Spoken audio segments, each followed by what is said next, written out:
Në Galerinë e Arteve Shkodër u çel ekspozita më e re Eter, mes dukjes dhe thelbit, që sjell një ndërthurje interesante mes grafikës dhe skulpturës, përmes krijimtarisë së dy artistëve fjerak, Arben Koliçi dhe Eduard Meço. Ekspozita paraqet një dialog artistik mes dy disiplinave, ku grafika dhe skulptura ndërthuren për të krijuar një gjuhë të përbashkët shprehjeje. Sipas artistëve, veprat e ekspozuar synojnë të nxisin lirinë e interpretimit, duke mos e kufizuar publikun në një këndvështrim të vetëm.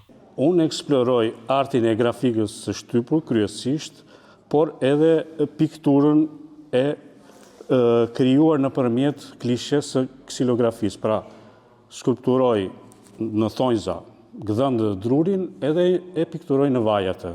Janë rreth 20 punime, të cilat përfshin një cikël që titullohet Tingulli dhe forma.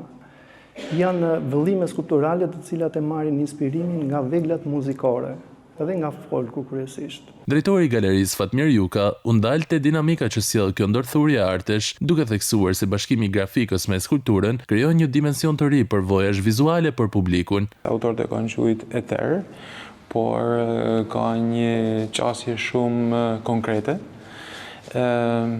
Ajo që këto tentojnë ose na përkufizojnë me një lloj obligacioni artistik ose estetik, na kërkojnë na lajnë shijen ose ndjesinë e pasme pas kësaj ekspozite, por të dy flasin me nota shumë të forta dhe nota shumë konkrete. Ekspozita krijoi interes për vizitorët, të cilët vlerësuan qasjen bashkëkohore dhe komunikimin e drejtë për drejtë që veprat krijojnë me publikun.